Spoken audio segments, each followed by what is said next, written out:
Hello everybody, my name's Alex, welcome back to my channel. So today I'm going to do another writing tag. I know it wasn't that long ago since I did the last one, but this one is the AuthorTube work in progress tag, and I'm so close to having finished my current work in progress that I kind of felt like if I didn't do it now then I'd have missed the boat. Plus I really want to talk to you guys more about my book so that you can know a little bit more about it. So here we go. Question number one, what is the working title of your book? At the moment it is Compass Hill. I spent a good bit of time when I was still in the outlining phase of my novel trying to work out what I wanted to have it called. Because I knew the location of where my book was going to be set really well, and it's actually a real place, I actually just went on Google Maps and had a little look around the area until I found something that gave me inspiration, and Compass Hill was one of the nearby roads, and I just felt like actually the connotations of, you know, the idea of a moral compass and the idea that it's like pointing you in a certain direction was really quite fitting with both of the plot lines for my two main characters. You know, they go through a journey of self-discovery, and they both have a lot of, you know, moral journeys, if that makes sense, to overcome as well. So yeah, Compass Hill, it just fit, and normally I find it really difficult to name things, but this actually wasn't that difficult. So yeah, Compass Hill, there you go.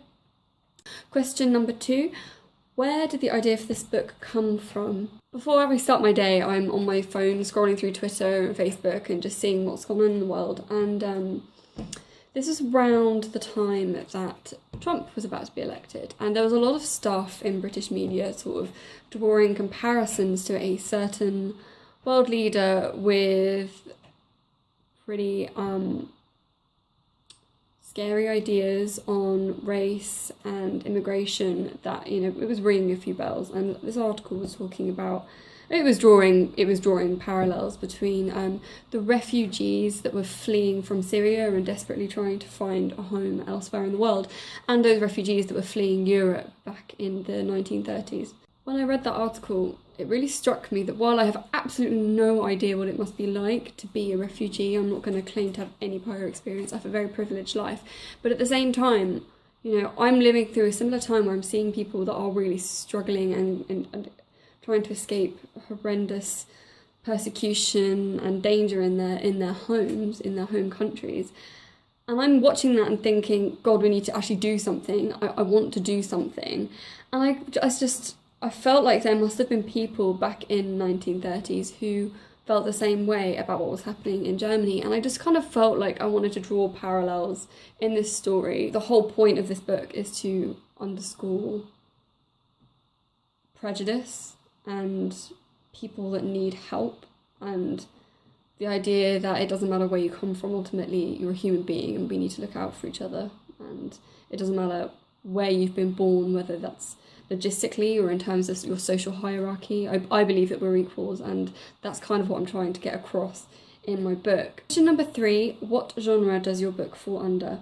As you can probably have gathered from what I've already told you, it's historical fiction, but there are also elements of historical romance. Yeah, historical fiction. It starts in November of 1938. Question number four, which actors would you choose to play a movie version of your book? That's a really hard one because I haven't thought about this at all. In my head, my characters look exactly how I've described them. I haven't based them on somebody.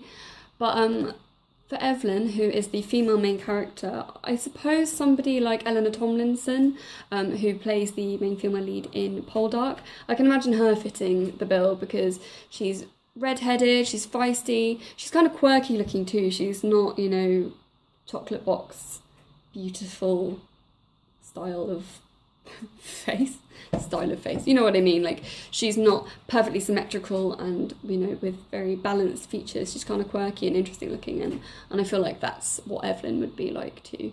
In terms of male actors to play my male lead, I really can't see him. I mean, like, I'll describe him for you. He's got dark features, quite tall and scrawny, probably curly-ish hair.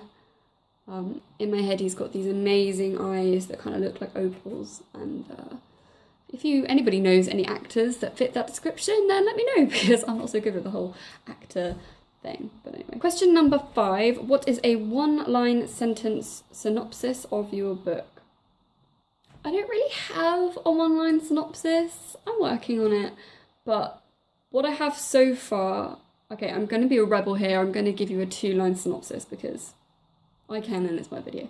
So, set on the eve of the Second World War, Compass Hill follows the lives of Lady Evelyn Bowick, a debutante trapped by the narrowness of her world, and Ludwig Edelman, a German Jewish refugee trying to save what's left of his family from Nazi persecution. As they both try to escape their respective lives, their worlds collide and they discover that they may need each other more than they realise. Dun, dun, dun.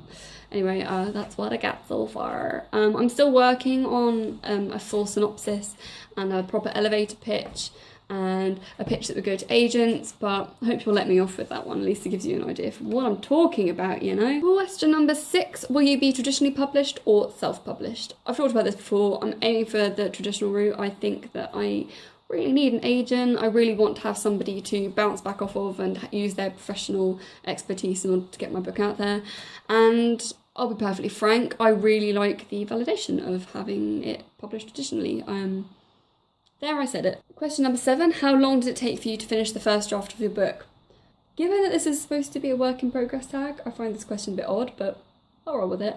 I've basically nearly finished. I keep saying that I've only got one more chapter, and then I go back and add in another chapter, and then I start writing the final chapter and realise actually it needs to be 2 chapters. So yeah, it keeps getting stretched out a little bit more. I'm definitely going to have to do some serious cutting when it comes to the end of this. But I started this, as I say, on the 1st of November. So from the 1st of November until the 8th of June. So what's that?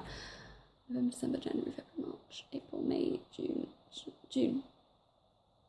It's April, May, June. So 8 months and a week. 8 months and a week. What other books would you compare this story to? Really difficult. I keep getting flashbacks to All the Lights We Cannot See by Anthony Durr. I think it's Durr, but I'm not really sure if it's how you pronounce his name. Yeah, I mean, his book was hugely inspirational, very sensory and fucking cool, basically, and set in World War II, so I think that probably has influenced my writing a little bit. I think stylistically, apart from the fact that it's written in 3rd person, you could probably say that it's not a million miles from Diana Gabaldon's style, which it wasn't intentional. It's just that I've been reading her books solidly pretty much for the last year, so I think that's naturally kind of influenced my tone a little bit. But I think as well, if you're a fan of things like Upstairs, Downstairs or Downton Abbey, there'll be elements, particularly of the first half of the book, which I think you'll like quite a lot, where I'm talking a lot about the aristocratic side of things in England. I don't know if there are any. I can't think of any other books out there that really compare to mine. Maybe there are, I don't know. Question number 10. What else about your book might pique your reader's interest? There's a little sex scene in there that I'm really pleased with. I don't know how many pages it is, I need to double check, but I spent almost a full day on that, and I listened to this one song, there's like this one instrumental song over and over again. It was like white noise, and I don't know, I'm really proud of it. Hopefully you'll like that. But also, I think it's peppered with lots of little surprises. I've done lots of research and tried to interweave like real historical events into my narrative. So even though it's kind of bending the historical truth a little bit, I'm actually taking the real world and injecting it into a fictional world. So there you go, that's my work in progress tag. I think it's good to at least tell you a little bit about this book that I've been babbling on about for the past 4 videos. So there you go, at least it gives you a bit of an idea of what I've been working on, and hopefully it sounds interesting to you guys. So that's all I've got for you guys this week. I hope you enjoyed this video. Please hit like and subscribe if you did, and I post new videos on Thursdays. So happy Thursday everybody, I'm out.